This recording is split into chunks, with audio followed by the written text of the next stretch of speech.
on as we go. So I'd like to welcome everybody here this evening. I see lots of familiar faces from my time as your bereavement coordinator here at the center. But for those of you who don't know me, my name is Donna Oldenburg. I am the bereavement coordinator at Cancer Wellness Center. I am also one of the staff clinicians here. I do individual therapy. I run pretty much all of the bereavement groups and do some couples and family counseling as well at the center. So I thank you all for being here. I'm sorry that you have to be here. The fact that you're here tonight means that you've suffered a loss, and I know that's a very difficult thing to be navigating. So hopefully tonight, we're going to be looking at a little bit of a different angle than some of the things we've done before. Tonight, we're here to talk about meaning, right? That might feel like something that's really hard to fathom when you think about the fact that you might still be struggling with getting out of bed in the morning, right? How do you find meaning when it's so painful to be experiencing what you're experiencing? I understand from doing this for a long time that finding meaning takes time. It doesn't happen overnight. But no matter where you are in this grief trajectory, whether you are very newly bereaved, whether you are months out, maybe even a year or two out, there are steps that you can take even right from the beginning that sort of set you up for this process to find meaning. Because what we're learning is that when we can find meaning in our grief and loss, it really helps us to move forward. It really helps us to find out who we are, which really is what a lot of people who have had a loss question. Who am I now without my person? Who am I now since I've experienced this loss? Okay, so due to the nature of the presentation being online, again, I'm just going to make you cognizant of the fact that we'd love for you to mute if you just jumped on and didn't hear me say that. And then what I'm going to do is ask, again, take your camera off if you do have to move around a lot. We will go through the presentation, and then at the end of the presentation, I will be taking questions through the chat. So know that my presentation, while this whole event is scheduled for 90 minutes, will not take 90 minutes. So there'll be plenty of time for questions at the end. Okay, so feel comfortable asking whatever questions you have, not just on my presentation, but perhaps you have some general grief-related questions, some things that you've been struggling with, and I'm happy to jump in and address those as well. Okay, so I'm going to go ahead and start sharing my screen. So if you will just give me a second to do that and get set, we will get started. And again, jot down your questions. I would love to address as many questions as you have at the end. Okay, can everybody see the screen? Is everybody able to see the screen that's up currently? Okay, all right, wonderful. All right, let's get started and going ahead. I like to start this presentation with these two quotes, because I think that these two quotes really tie into the idea of what we're talking about when we talk about meaning. The first quote says, "Death does not have to be a catastrophic, destructive thing. Indeed, it can be viewed as one of the most constructive, positive, and creative elements of culture and life." This is by Elizabeth Kubler-Ross, who you may have heard of. She's considered one of the authorities on grief and loss. The second quote talks about the fact that each of us has the ability to choose how we respond to even the most terrible of circumstances. The last of human freedoms is to choose one's attitude in any set of circumstances, to choose one's own way. And that's by Viktor Frankl, who you may have heard of or read his book, Man's Search for Meaning. He was in a concentration camp and talked about how to find meanings in even the worst of circumstances. So I start this presentation with these two quotes because I imagine that most of you coming here tonight think about the fact that death is an awful thing. How can I even think about it as constructive or positive in any way, shape, or form? Well, this is what we're going to talk about tonight. How do we find meaning? Because the life of your loved one who you lost had a lot of meaning, right? And to give so much credence to the pain and the sorrow and the grief without remembering the gift of that person, what that person gave to you, is really to negate the meaning, the possible meaning that could be in this loss. So we want to talk a little bit about that. And then the second quote is really about a sense of control. You may feel very out of control in your grief. And this is talking about how even in the worst of circumstances, we have some control about the outcome. Okay, so let's talk about kind of a starting point, right? And there's something that's called the meaning-centered model of grief. And you may think, what the heck? There's actually models of grief. Well, there are quite a number of models of grief. This is one that really ties in, though, with meaning, right? And that's what we're going to be talking about tonight. So there's 4 steps to this meaning-centered model of grief and how we might find meaning in grief. The first step is to mourn the loss. The second is to accept the loss. Third is to adjust the loss. And the last is to transform the loss.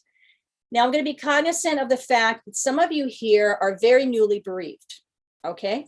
You may hear some of this and think, I can't even possibly imagine I could get to those stages. Some of you may be finding yourself in one stage clearly when I go on to describe what those stages are. Some of you may say, I'm stuck between the first and the second, or the second and the third. And some of you may be saying, I'm stuck on one of them, but I really want to get to the next one. How do I do so?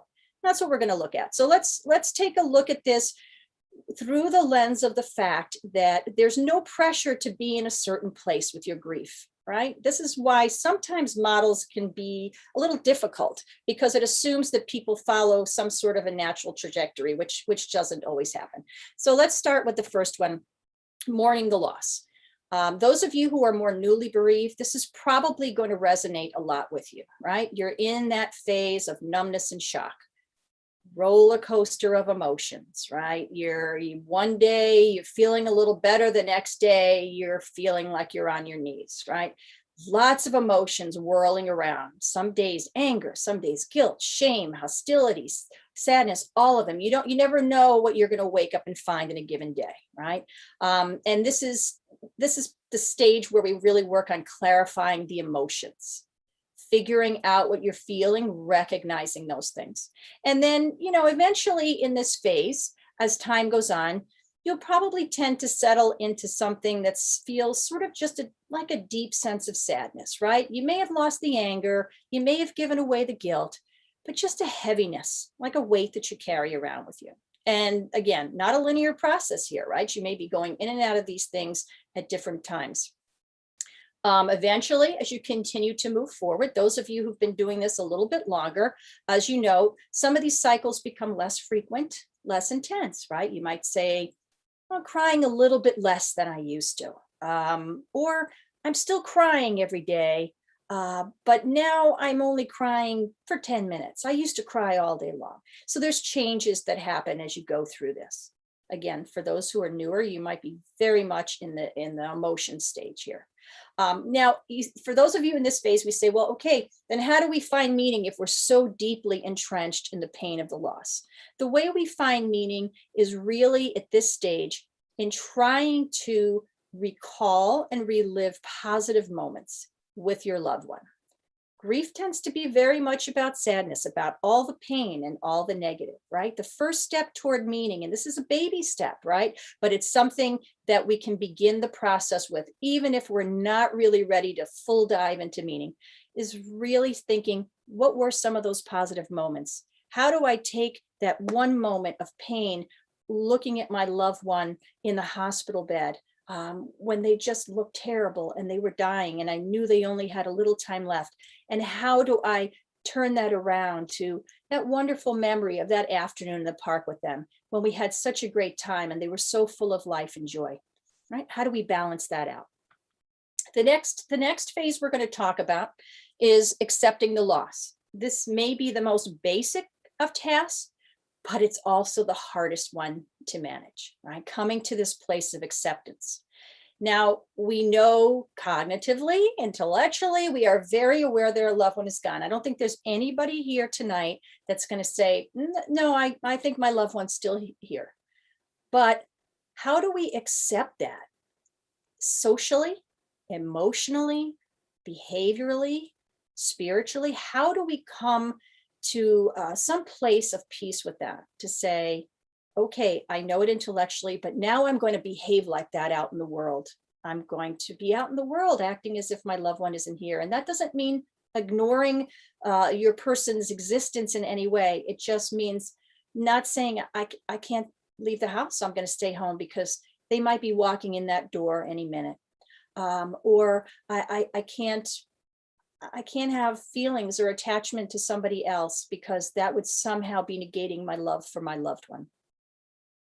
So we're trying in this phase to really deal a lot with these intrusive thoughts and ruminations, right?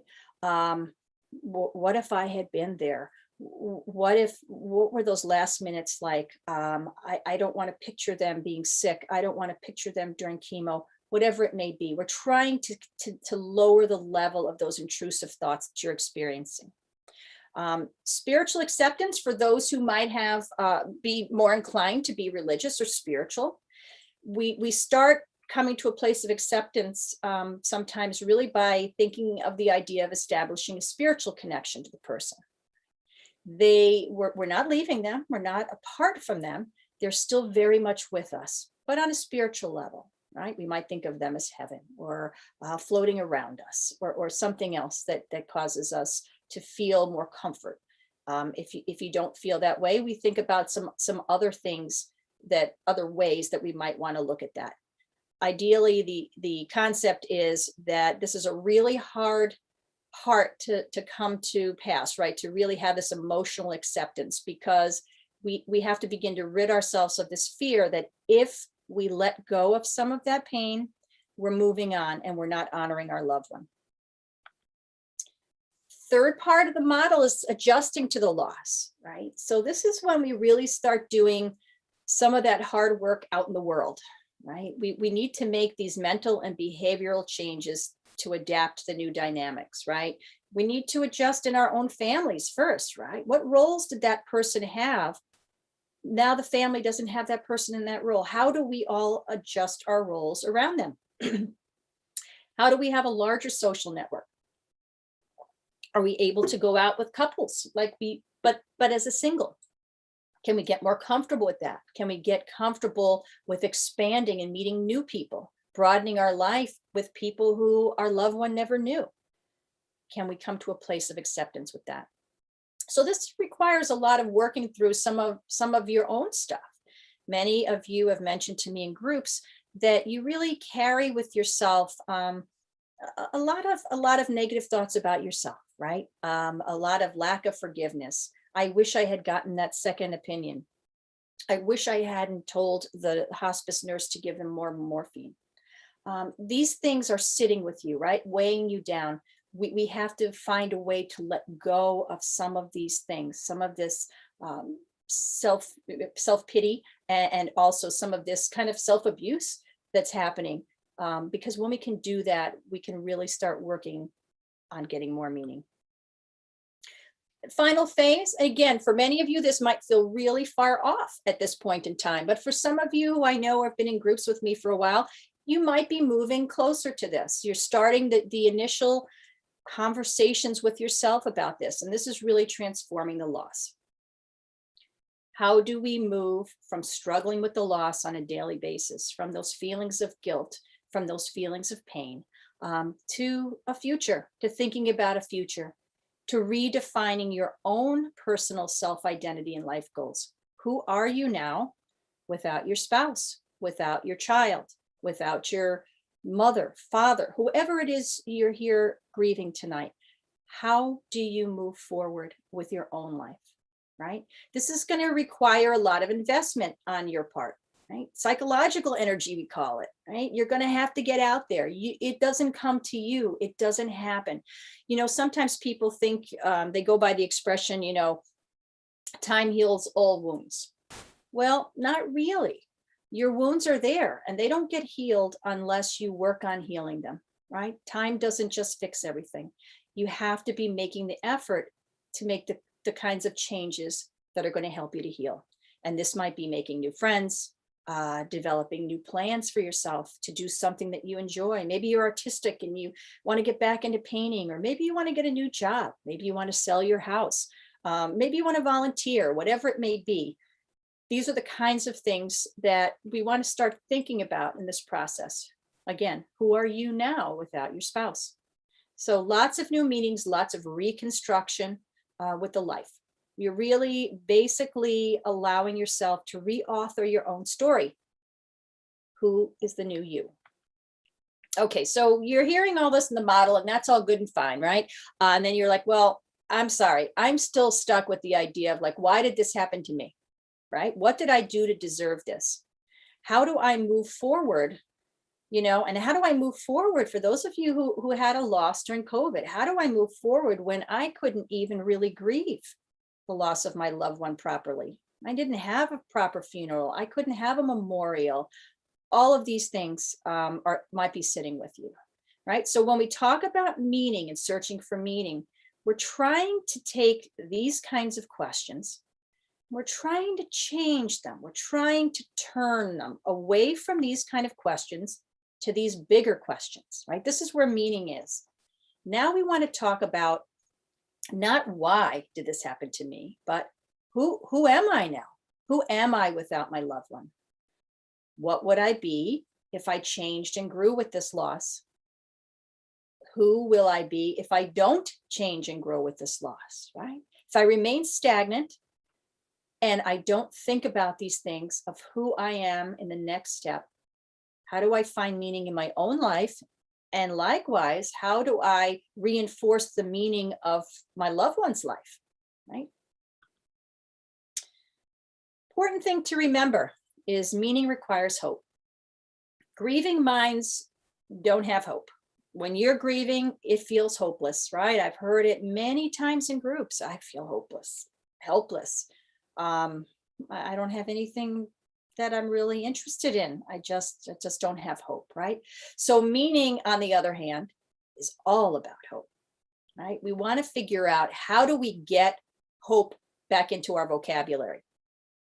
You know, your loved one's death is permanent, that's for sure. We can't change that. But your loss of hope, we want that to be temporary. We don't want that to be permanent.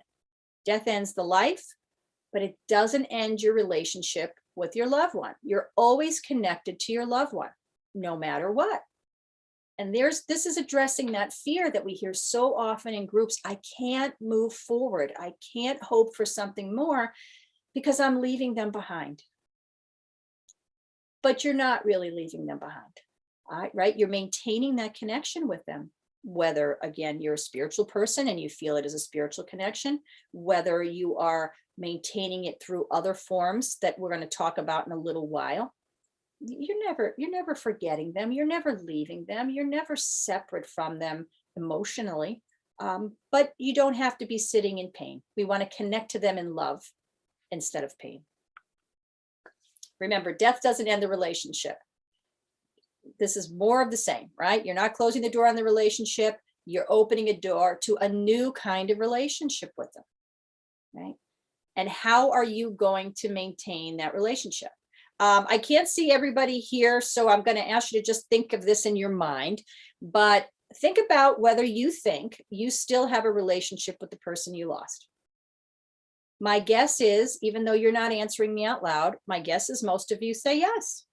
It looks different, but of course I still have a relationship with them, right? I talk to them still. I walk around, I talk to them, I look at their picture, I go to the cemetery, I think of them, I started a foundation in their name and something like that, right? You still very much feel this connection. 80% of bereaved say they still feel their loved one's presence after death. So I put this in here for the important point of letting you know you're not going to forget them. You're not ever going to lose this connection to them. So that's something to sort of drop from your thoughts and your vocabulary. Moving forward in steps to find meaning, or moving forward with your life, is not severing that connection. Okay, so kind of some reminders for what we've talked about a little bit up to this point. Question is not why me, or how do I, but more, how do I find meaning in this loss? You woke up today for a reason. What is that reason? You came here tonight for a reason, right? You want to find out about meaning. You want to know what that looks like. You're in search of meaning. You're in search of purpose. You're in search of who you are without them. That's why you're here. So that shows me there is a will and an interest already, just because you're sitting here tonight. So we're going to work on some thoughts about how you might better find that meaning in your life. Most important, and right from the get-go, and most of you here, as I said, I know because you have participated in the wonderful offerings we have at Cancer Wellness Center for bereavement. Grief needs dedicated time, right? To find your meaning, you're going to have to manage a lot of the stuff that you're feeling right now and change your mindsets about the way you've been dealing with grief up to this point, right? That can be done in counseling, groups, support groups, educational events like we have tonight, right? There's really always options to help you keep that momentum no matter what. And let's think about removing never and always from your vocabulary. This is something that pretty much anybody who's lost someone does. I'm never going to be the same again. I'm never going to have fun anymore. I'm never going to travel again. I'm never going to do these things. Or I'm always going to feel sad. I'm always going to feel pain. I'm always going to struggle with this, right? These never and always are really difficult words. We don't want to have words like that in our vocabulary. Again, even for those of you who are really new to this grief and can't quite get fully to the meaning part of it, this is again where you begin those little baby steps toward meaning. When you catch yourself saying never or always, let's turn it. Let's change it. I'm never going to be happy again. How about I will be happy again someday? I'm always going to feel this sad. I'm always going to feel sadness, but it won't feel like this. It will soften and change, and I'll be able to go on. That's how we sort of start these steps toward meaning. And I love this last line, and I stole this, but I love it because I think it really says a lot. Don't expect that your grief will get smaller. You must get bigger, right? You're always going to grieve this person. Your grief for them doesn't diminish, but how you change and grow will really have a lot to do with how you continue to find meaning and move forward, right? You have to get bigger. You have to get new strategies. You have to work on this and figure out how you are going to get a handle on it so you're not remaining stuck where you are. So why don't we heal or find meaning, right? Why, for those of you who say, I'm still feeling really stuck, I can't find meaning, I can't heal, I'm trying, but I can't, right? So why is this? A lot of the times, really, the pain or what feels familiar in the pain, even though it sounds very odd to say this, it can feel more comfortable than really thinking about going on to a future without them, right? Neither feels good, but the future without them feels scarier. So we sit in the pain, we sit in the grief. It's familiar, we know it, and we're kind of learning how to manage it a little bit. So we're just going to hang here because it's really scary to think about doing anything but that. Number one. Number two, we don't know what to do with the love, right? We had a lot of love we gave to this person. What do we do with it now? Where does it go, right? There's not somebody necessarily that's standing right next to you that says, I'll take it. So we have to really rethink this. How do we take that love and how do we put it in new places? Other people, family members, into our work, into the community. This is what we have to decide because that love is there to give. It has to go somewhere. We have to think about that. Why else don't we heal? Well, we get stuck, right? Images, feelings of disloyalty. I know everyone here has talked to me about those images, right? Oh, those terrible days when you can't stop thinking about those last days or those last moments or that last trip to the hospital. And we get stuck in it, can't get out of it.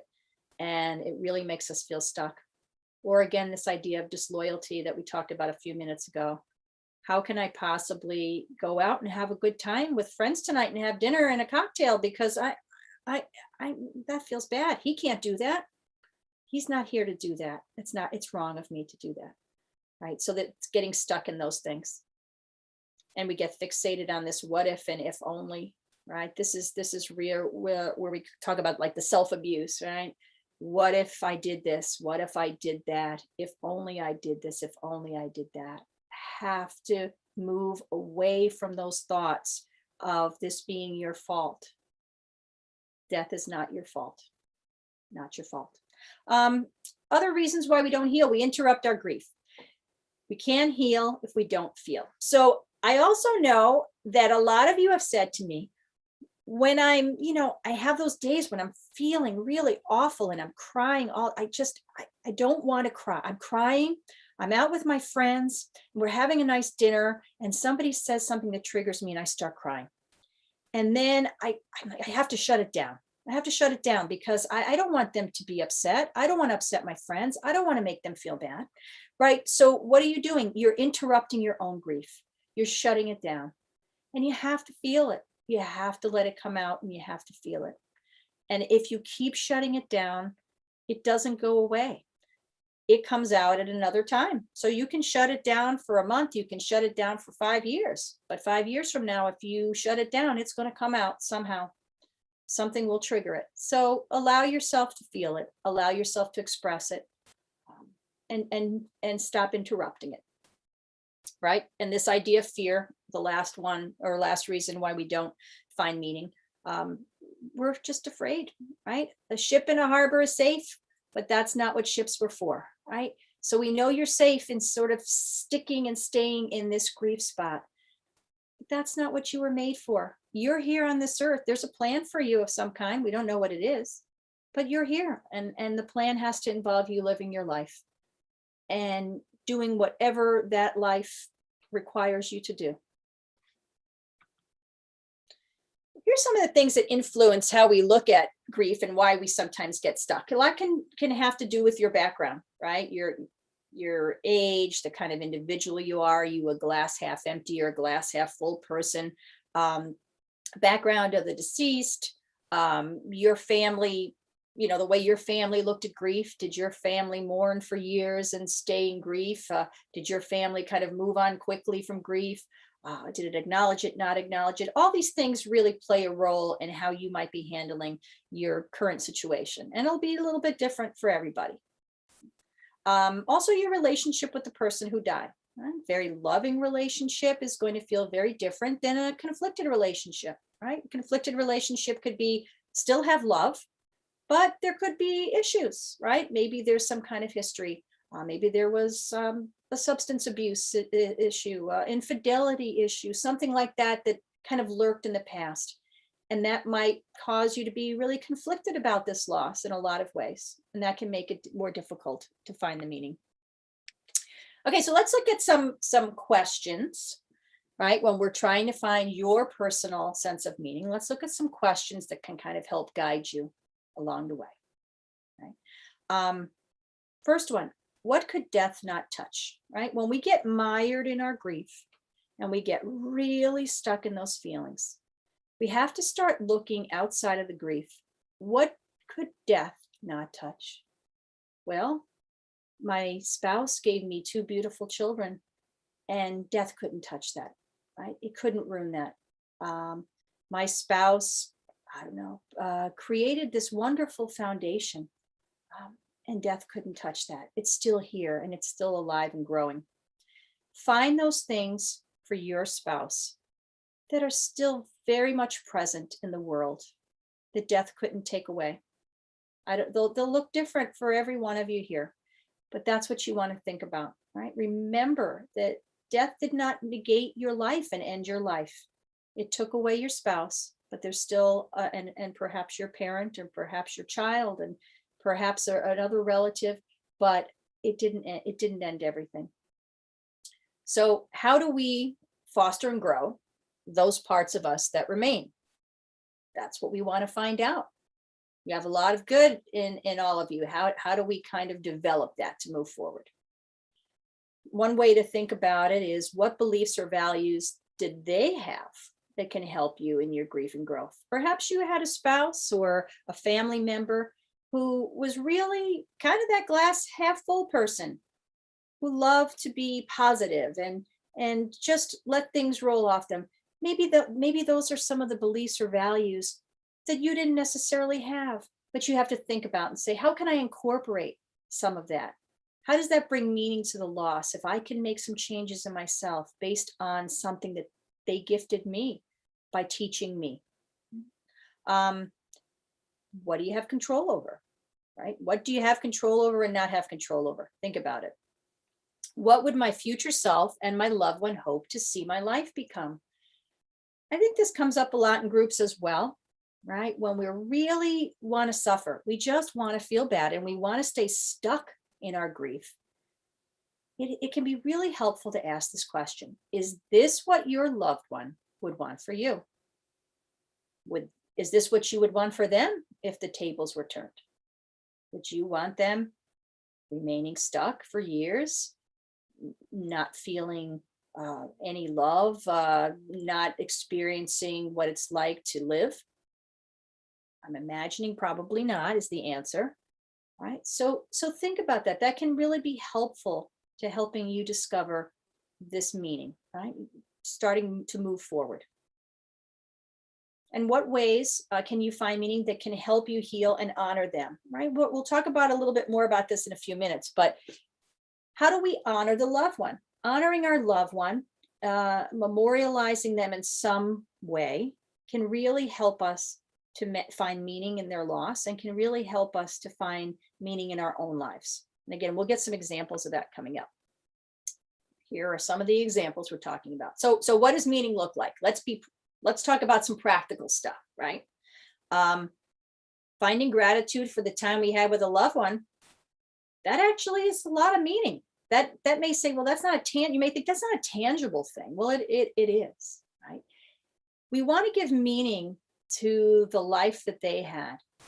And by finding gratitude for that in whatever way that looks like for you, that is creating meaning in their life. They lived, they gifted you whatever it was that you are grateful for, and that creates meaning. You're keeping that meaning alive. Finding ways to commemorate or honor them, right? This can be any number of things. I mean, we plant trees, we have park benches, we have things like that that are tangible. We create organizations and foundations, and we, participate in the Cancer Wellness Center, run walk. We do all of those kinds of things. These are ways that we honor and commemorate, and that brings meaning to their life and also meaning to us for participating in those things. Let's think about how you might take their life and make that a springboard into some kind of major shift or change in your life. Right? Oftentimes when we're together in a family or with a spouse for a long time, we kind of get settled in, and some of the things that we love and some of the things that really fulfill us kind of get put aside just because we're busy with our day-to-day stuff.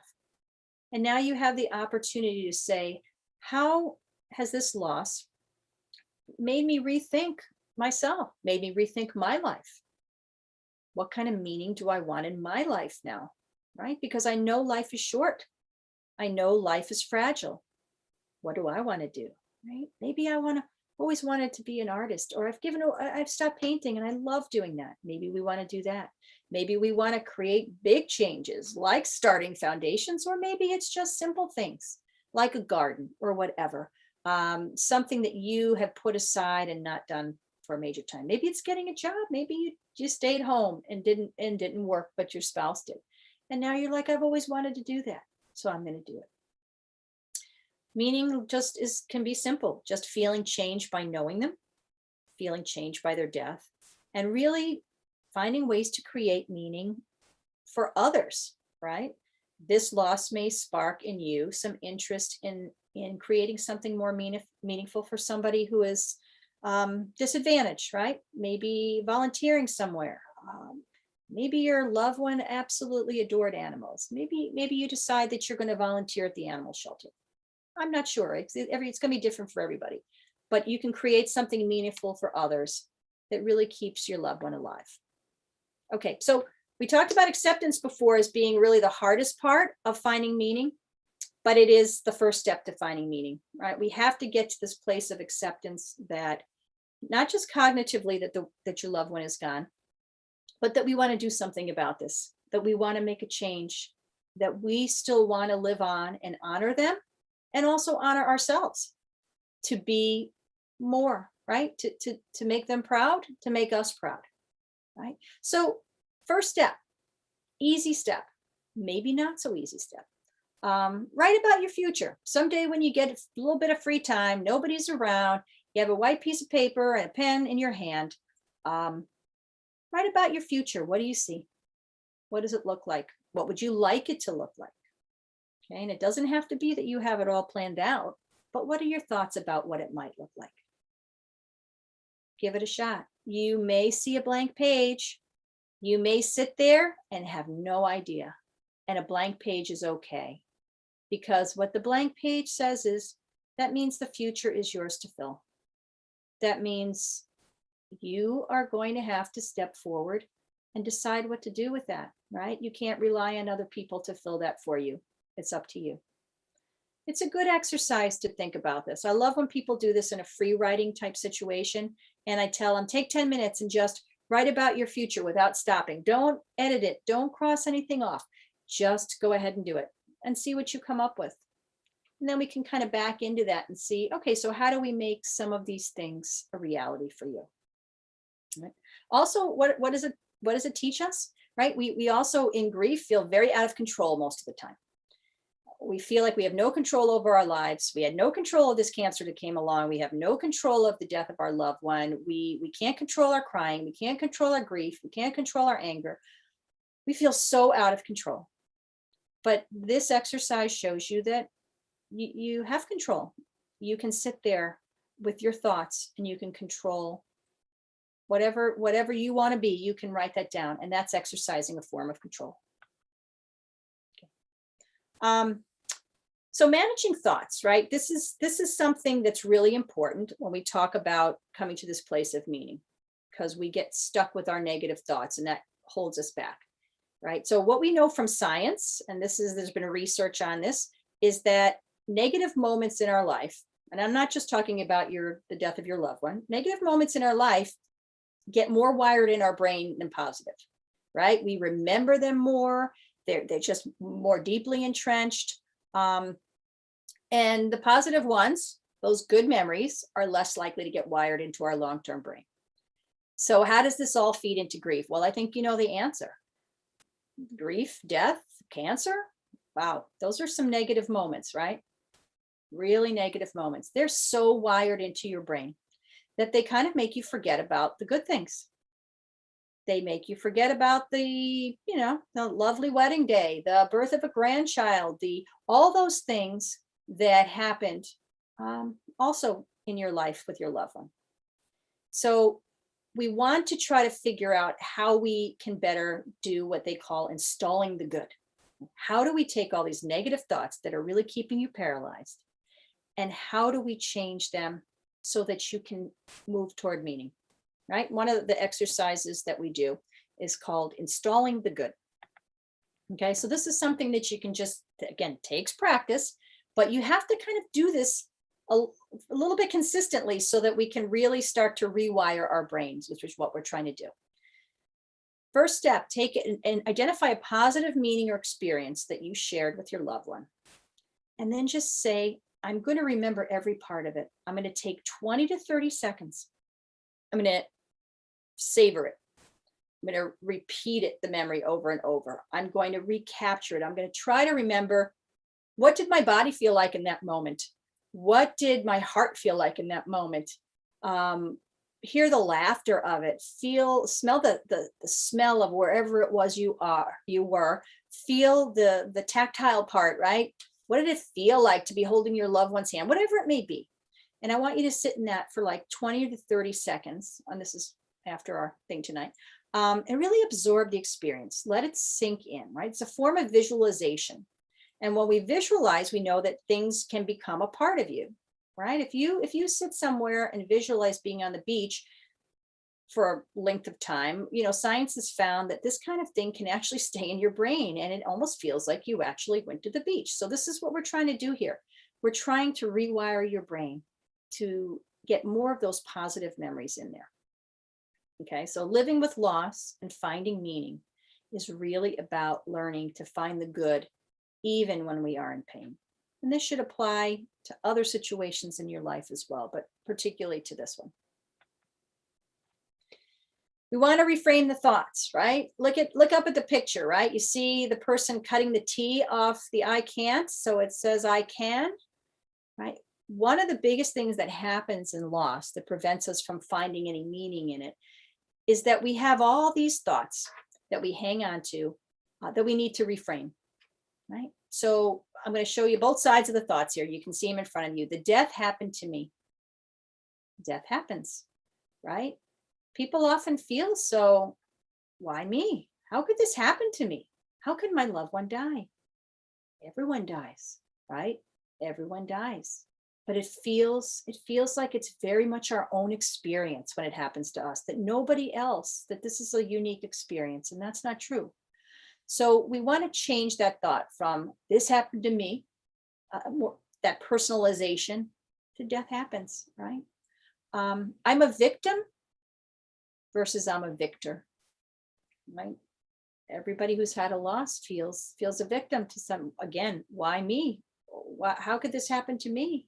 I look at all my friends and their spouses are fine. Their mothers are still alive. They're able to do all these things with their loved ones. And I can't. I'm a victim. But you're here and you've survived this loss. It doesn't necessarily feel good, but you survive. So we want to change that to I'm a victor.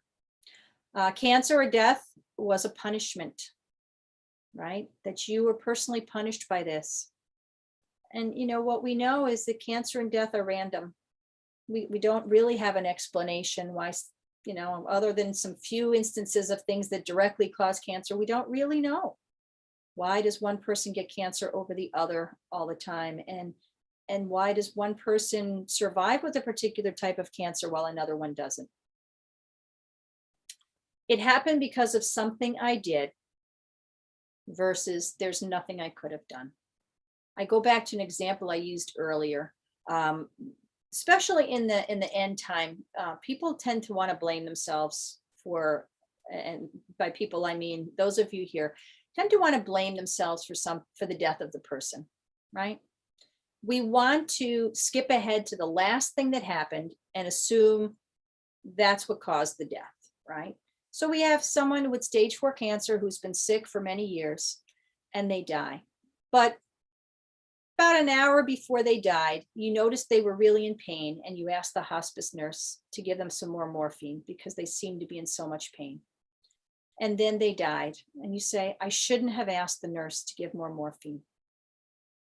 They're dead because of what I did, right?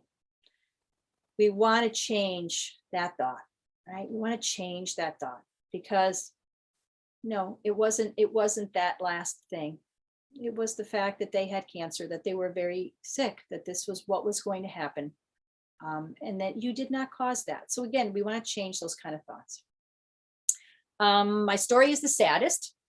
Too, my story has sad parts. This is where we work in some of the stuff we just talked about.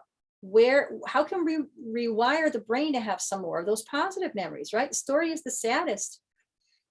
There's lots of beautiful things that have come from your story in your life other than this loss, right? You need to call those things up and show that it's not an all or nothing situation.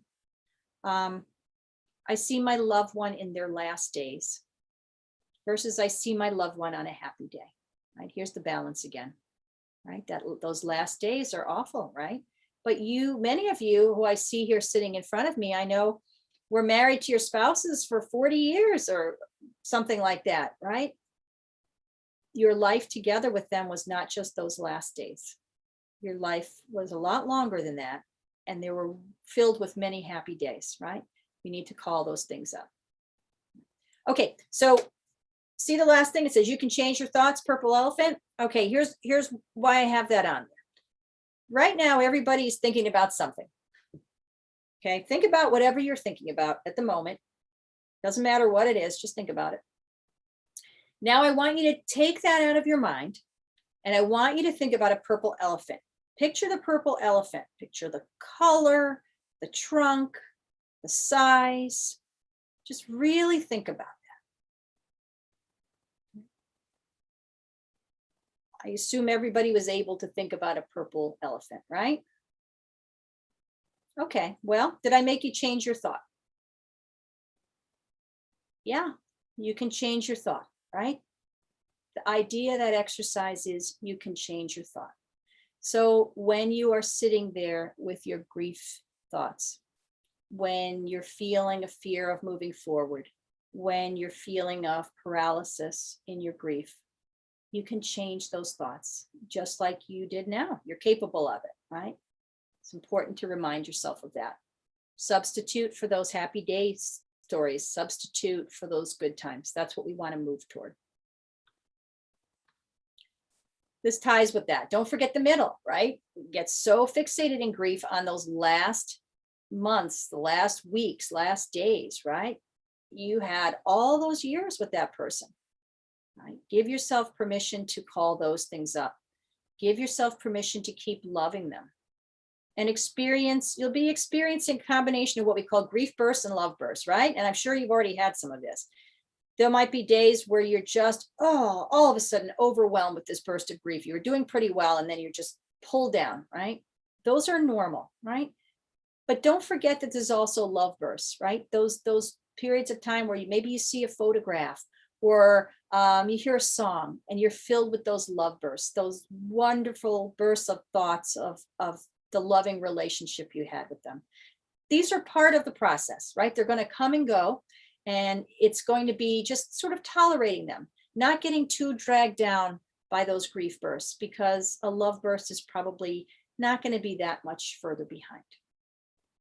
Talk about how you felt good in the relationship, not the regrets. So many times people in grief say, I wish I had spent more time. I wish I had, I wish I had, I wish I had, right? That doesn't really serve any purpose other than to make you feel more depressed and to keep you more stuck. Let's talk about how good you felt in the relationship, all the wonderful things you did do for your spouse. Those are the things we want to remember. All right, the stuff. Now, we talked many times in groups and whatever about cleaning out the closet, but now we're going to tie that cleaning out the closet to this idea of meaning, right? So belongings and stuff can really become a trap because it can really delay our finding of meaning, right? And I love the second one. Remember, you're the most obvious piece of evidence that your loved one lived. You are. Your love for them, in many cases, your children together, your home together, you are the symbol of them still here. Right? When you get bogged down with their stuff because you're afraid that letting go of that stuff is letting go of them, you're slowing yourself down to healing. Now, this is for those here who are really very newly bereaved. Please don't feel this comment is any pressure to run into the closet and dump the stuff tonight. Okay, it does take some time, right? If you're still in that very early phase, and we talked about those 3 parts of the meaning making model, it's not time for you to do it. But as you continue to move along and engage more in the world, hanging on to these things are slowing you down. Photograph the stuff and then let it go. Right? Share the stuff with a charity, let someone enjoy it. That's bringing meaning to that. That's bringing meaning to your loved one, right? Having their stuff serve a greater purpose. A legacy could be a memorial page on Facebook. Upload your photos to something like that and have that there for friends and family to check into, to see all those photos. That's a way to remember them, to bring meaning to their lives.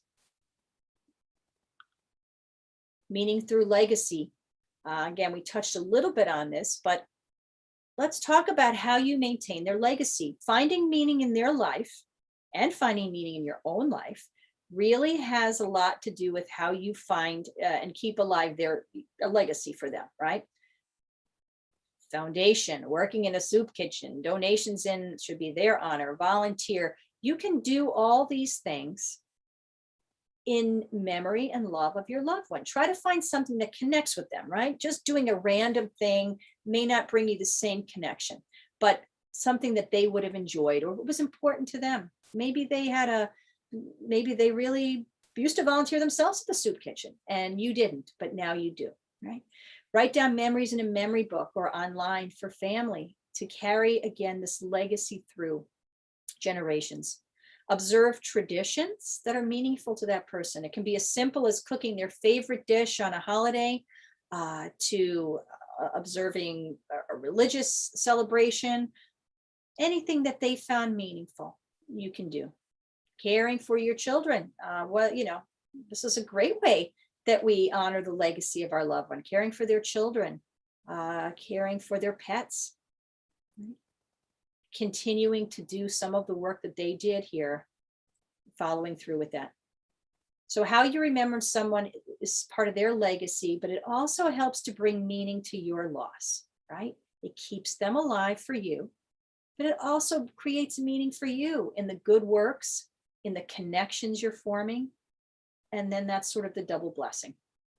You may even want to visit places they love, either places you visited together or someplace they always wanted to go.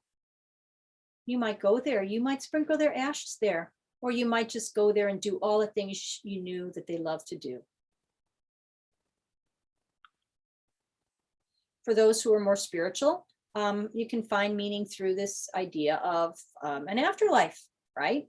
Hopes that they have gone to heaven, for example, hopes that they're surrounding you, whatever that may be, might look like for you based on your faith, or just your spirituality, right? That can bring a lot of meaning if you feel that there is a connection to something more spiritual. You may also find meaning in the fact that, from a spiritual standpoint, that you were able to be there for your loved one at the last moments, to pray with them, perhaps, to bring a priest or a rabbi by, to do something that really honored that and made a connection to their faith and their spirituality.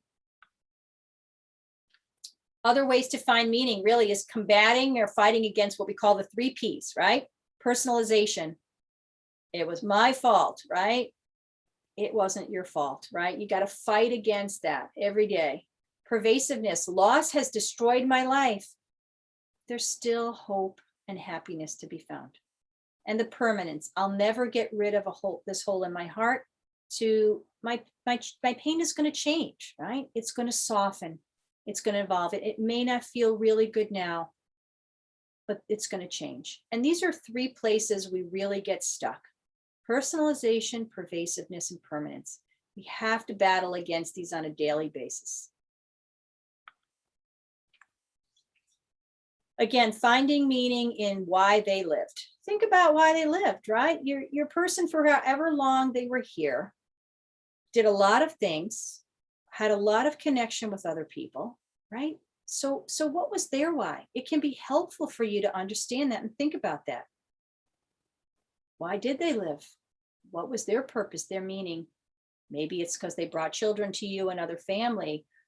Maybe they taught you about something that helped you to become an advocate for something. Maybe they inspired you to excel at your job, to excel as a parent, to do something, to, climb Mount Everest. I don't know, whatever you did, but maybe they were the ones who supported you in doing those kinds of things. Maybe they helped you to gain friends and knowledge along the way, right? And now maybe in their loss, they are still having that why by inspiring you to think about how to change your life. Are they inspiring you to travel, to find a new job, to take up an artistic endeavor? There's so much meaning here in this. You just have to look for it because it's there.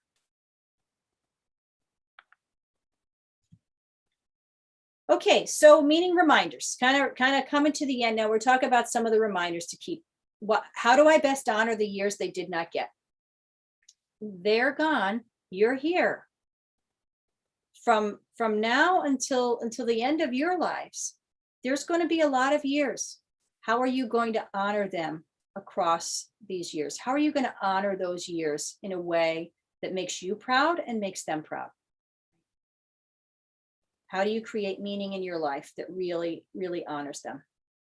So the important thing to remember, like we said earlier, is that finding meaning requires choice and movement. It doesn't just happen. It doesn't just, you wake up one day and suddenly you've got it all figured out. It's taking these baby steps. It's replacing those thoughts that keep you stuck with the positive thoughts, right? It's recognizing that you still love, despite the physical separation, that your love is still there and you are still connected with them, right? Remember most of all that you might think in loss that your loved one was the only person who gave your life meaning. My life is meaningless now, many people say. They're not the only person and they're not the only thing in life that gives your life meaning, right? Meaning is still in you. Even if you're not feeling it now, it doesn't mean it can't be found. So remember, you can create your meaning. No one can create our meaning for us besides ourselves. Other people help us. They help guide us along the way. They might teach us things that help us in the search for our meaning, but we can only create our own meaning. So don't lose sight of that. And also remember that you can continue to connect meaningfully with those who are still living, whether that's your children, your family, or forming new connections, right? This is going to bring more meaning to your life as well. So what's the decision for everybody here, right? Do you want to heal or not heal? Not making a decision to take these steps forward is a decision, right? It's a decision that you're choosing not to, right? So hopefully we want to talk about, at least tonight, thinking about, yes, I know I want to do this. I might not be ready to do it yet. I might only be able to take baby steps, but I know that I want to work on healing. I know that I want to find my meaning, my purpose, while still honoring the meaning of my loved one's life, right? The decision to live fully is about being present in life, and your love and your loss are intertwined, right? You know this. You wouldn't feel as sad and mournful if you didn't have such great love for this person, right? Love is always a risk. The more you love, the more the loss hurts. So this is part of the process. So let's reframe that story to how blessed you were to have had such a great love, that you're mourning them so deeply, right? All those good times. So again, living again is a decision. It's a declaration. You are taking charge of this now. It won't be done for you or take charge of for you. The intent has to precede the actions, right? The intent and the decision that I want this has to come first. And then you figure out the actions to take, hopefully some of the ones we presented tonight that will help you to start moving in that direction. And every small decision is a step forward. Just the decision to get up in the morning and get out of bed and take on the day is a decision toward forming your meaning. So again, in conclusion, remember, meaning is relative and personal. For everybody here tonight, it's going to be different, right? Depending on where you are in the grief trajectory, depending on your past history, your loved one, how long you were together, all of that stuff. It's going to take time. That's the one thing that we know. It does take time. And it's meaning, if anybody came tonight with the idea that they were going to leave with the idea of why someone died, it's impossible to figure that out, right? That's a meaning that unfortunately we just can't ever know, right? Why it had to be them, why it happened to them when it happened to them. So meaning doesn't equal understanding that. And it certainly doesn't negate your loss in any way, right? Your loss was not a lesson or a test to see how strong you were. I mean, loss just happens. It happens to all of us. Everyone here in this room is here, myself included, right? Because we've had loss. So it's up to you to think about how you're going to find your meaning. Make these meaningful connections. Replace the painful memories with the positive memories. And know that even the smallest moments in your life can connect you to some meaning about your loved one. So a lot of what we talked about tonight is loosely based on a book that's a relatively new book that's out called Finding Meaning by David Kessler. David Kessler is an authority on grief. And I love this quote from him because I think it really speaks to what we're talking about. And he says that people often think there's no way to heal from severe loss. And I believe that is not true. You heal when you can remember those who have died with more love than pain. When you find a way to create meaning in your own life in a way that will honor their life. It requires a decision and a desire to do this, but finding meaning is not extraordinary. It's ordinary. It happens all the time, all over the world. And I think that's a great quote because it's something that many people have done before you. it's something that you're capable of doing, right? It might feel like so hard to you, but it's something that you're able to do. And I'll point out that for those of you who are not familiar with David Kessler lost his young son. After being a grief expert for many years, he went through such a traumatic loss himself of a young child. And so this is possible no matter whatever the type of loss is. So we have some time now. We have plenty of time for questions. So I'm going to shut this down, stop my sharing and get on screen. And if you type in, I'll open up the chat box here.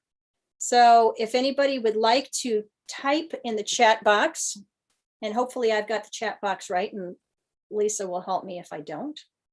Any questions? It can be about what you heard tonight, or it can just be about anything related to grief or anything that you're struggling with as you're going through this. And I'm hoping I can see everybody's chats. Maybe somebody should just chat hi to me so I know that I'm getting the chats. Hey, there we Doc, go. Thank you.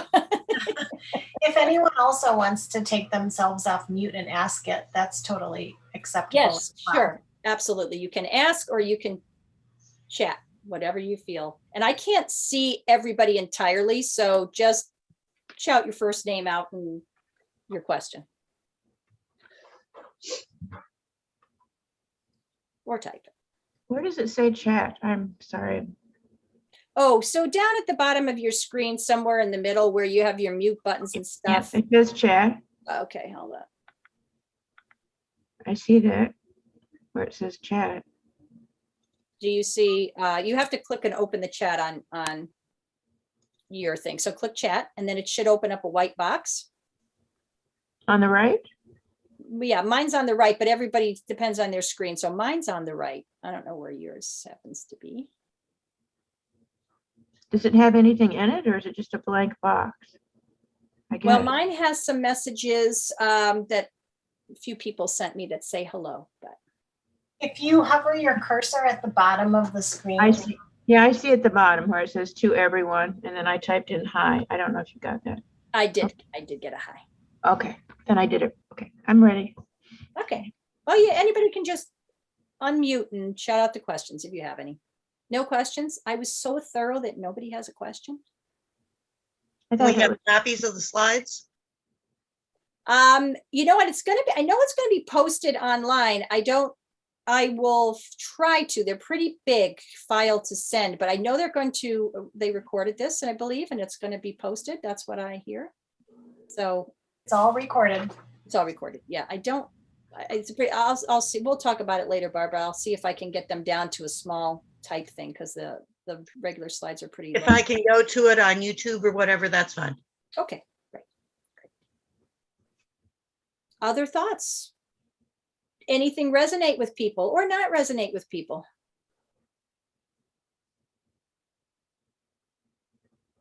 I think it's interesting that I have a question. Can you hear me? Oh, Yes, now we can hear you. okay. The other day I was filling out an application on the phone, and the question was, are you married or unmarried? Or single? And I did not know what to say. That is a wonderful question. Has anybody else had that same experience? I have. And I asked the doctor, I said, so what am I? It doesn't say widowed here. It doesn't, and he said, you're single. Yeah, and I wonder when he said that, Jacqueline, thank you for bringing it up because that's a great thing that happens. I mean, not a great thing that happens. It's a great question. Susan, how did you feel when he said that? You're single. Terrible, terrible. Absolutely. Like, no, I'm not. Yes. Yes. I don't. Understandable. That's a really difficult thing. And that's one of the hardest things when people first have their loss, of course, is they talk a lot about the forms, right? What am I, right? Even if they do have widowed, right? It just feels awful to have to check that box. Well, it'd be better than nothing. I mean, single is not appropriate to me, I guess. And if they give everyone room for their pronouns, why can't they give us room for our status? Well, I think it's a great question about the widow and married, unmarried, because I'm sure that most of you here feel very much married, even though you're partner, for those who are here for partner loss, feel very much married despite your partner not being physically present, right? Yeah. It Sorry happened. that happened to you, Jacqueline, but it's unfortunate that I think that people who fill out these forms or put these forms together don't think about those things. I want to address a question that's in the chat. I don't know if everybody can see all the questions, but Debbie's question, I know you're going to say each person takes their own time, but how long does the deep, heavy grief process take? Debbie, you've asked the most impossible question for anyone to answer, because it really is about the individual. Like we said in the presentation, a lot of how we grieve has to do with our own family history, how grief was looked at, the type of relationship we had with the person, all of those things. And I don't like to commit to anything too specific. I will tell you, if it helps, that, that the first 3 years are an interesting time, are the most interesting time in grief, right? The first year is all about getting through that year first. So it's a very tough year, right? The first, everything, anniversary, holidays, all of that stuff. So people say that's very tough for that reason. The second year, people will also say it's tough for different reasons, right? That is about the permanence of the loss. We've gotten through all those firsts. And now that the paperwork's done and the first tax returns are done and all of that, now we sit with the reality of the loss, and that second year can feel really tough. Most people will say by the third year, they're starting to feel more normal again, if we could say that. But I don't like to tie anybody down to that time frame, but that would probably be a way to look at it. But I will also say that we have long-term bereavement groups at the center. Now we do 1 to 3 years for that reason, because of what I just described, but we've had them for people who were there 4 and 5 years. We've had them with people who were engaged and got married during the course of the group, but still were mourning their spouse, right? Even though they had moved on with someone else, right? They still grieved. So tough question to ask, but certainly one that we hear a lot. Okay, hang on a second. Yeah, we'll work on the slides. Susan, I saw your thing. How do I reframe the thoughts of how lonely I feel eating alone every night? So this is another great question. I think that probably most people here, this is one of the ones we hear a lot with grief, right? The cooking for one, eating alone. Evenings are tough, partly because of this. I think the reframing of the thought here is, I don't know that there's something you're going to specifically be able to tell yourself that's going to make that better, but I would say in that situation, it would really be more about how to create a different scenario with the eating that feels less familiar to you or less like what it was with your spouse. So if you always ate at the kitchen table, I might change up where I ate. I might create, I know we're in COVID now still, but I'd probably change things up a little bit. I'd make some time to eat out more. I would have a friend over. I would do different things till you can make that transition with a dining alone, because doing it the same way at the same table in the same location is certainly going to feel difficult. Think about some other things that help you. A lot of people talk about keeping the TV on, or changing things up, changing the time that they eat. Just making some differences can sometimes help with something like that. Other questions? Other than the slides, I don't see anything else. Anybody else have any questions? That easy? You're letting me get away with that easy? Where does everybody think? I'd love to hear from a couple people on where do you think you are on this quest for meaning? Is it something you have even thought about? Is it something you're toying with?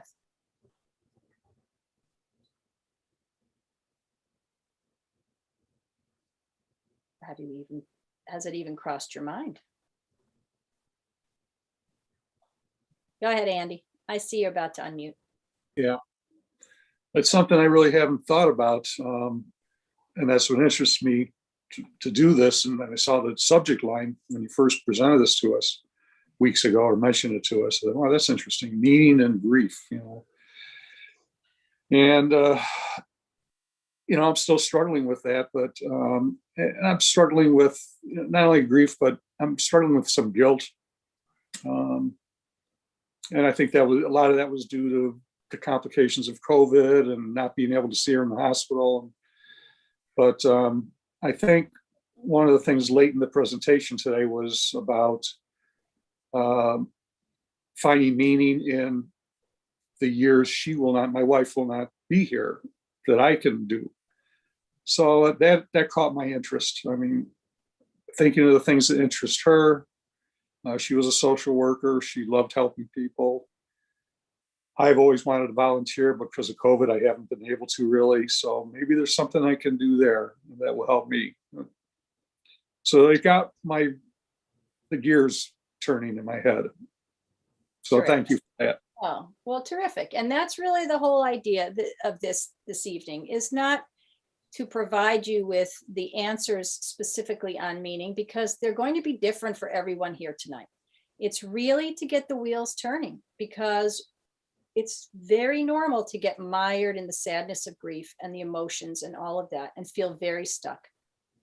But if we start the process of beginning to think about, could there be meaning? What does meaning look like? How do I honor their life and honor my own life and the years that are left in my life? That's a movement toward meaning, right? So that's it. If that just got the wheels turning, Andy, I consider that a success, right? To just even start to introduce that into the thought process. Hopefully that'll help, you know. Yeah. My biggest struggle is the guilt part of it, which this is not the time or place to go into right now, but Sure. I Sure. And got a guilt big and hurdle.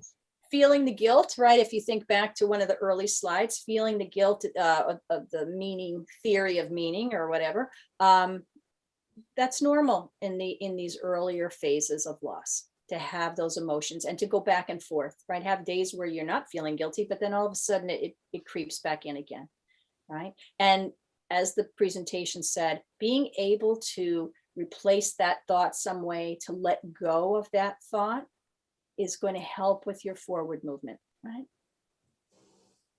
Right, because when we talk about guilt, it means that you're narrowing down your interactions with your spouse to just that one little period of time, right? Not the lifetime of love and giving and all the things you did right? So we need to kind of broaden that, replace that with all the times you did everything just the way you liked and really took care of her.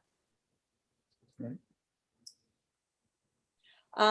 Kathleen, I see not a question. Okay, found the comment interesting about requiring choice and movement. Yeah, it is a choice, right? Because we can very easily get stuck in, we can really get stuck in this, right? We have to make a decision. Like Andy just said a few minutes ago, this got me thinking. So now maybe I'll take some steps. Maybe I'll think about, what could I do to honor her work as a social worker somehow? Is there something I could, I don't know, not to give you too many ideas there, Andy, but could I volunteer somewhere? Could I do something, right? This is requiring a choice on your part and forward movement on your part. It doesn't just happen, right? Meaning doesn't just pop into your one day. Oh, I suddenly get the meaning of all of this. That's not going to happen. You have to create it. Other questions or thoughts?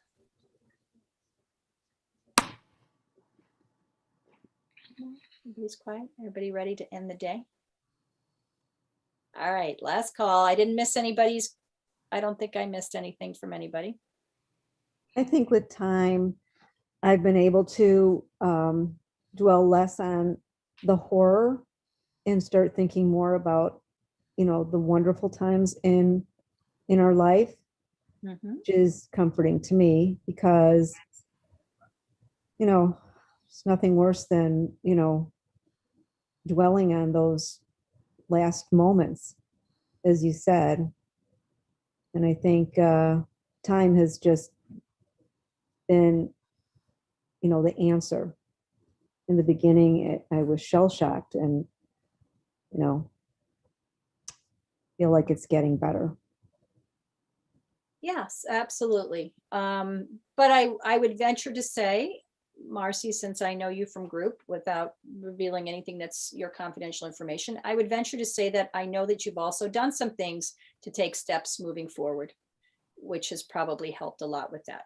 So again, I think it still goes back to Kathleen's comment in the chat about this idea of choice and movement, right? Movement is requiring that choice to take up opportunities, right? To do things, right? I have somebody in the group, and I won't call out names because they may not want to speak, who I know made a choice to go away for a month or so somewhere, right? To perhaps kind of explore these thoughts and think about the meaning of life going forward and all that. And so that's a choice, right? That wouldn't have just happened sitting at home, perhaps. Maybe it would, but I doubt it. It was a choice to say, I want to work on this. I want to think about this.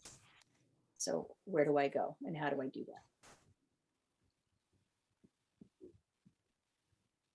Anything else? Don't be shy. Last chance. Okay. Sounds like everybody's being quiet. It's the end of the night. Everybody's probably getting hungry, ready to take a break. Well, I just want to thank you all for your time and for being here this evening. It's always my pleasure to be here with all of you. For those of you, I'm looking at the names, and I know a lot of you are already in a group, or I know if I don't know you or you don't know me and you're thinking about it, just keep in mind that the center offers all kinds of support for bereavement, wonderful support. We have support groups for all family loss, spousal loss, long-term grief, all kinds of things like that. So please take advantage of those if you need to, as well as individual counseling if you don't feel ready to be part of a group and groups aren't your things. So it is, as I said, always say in these presentations, it is my honor and privilege to work with those who are bereaved. I consider it a gift to me that I'm able to do this kind of work. And I thank you for being here. And any other questions, you can certainly reach offline to me. My email is on the website. Please reach out if you have any questions and you're too shy to ask tonight. And I wish you all a very good night. Thank you. Thank you.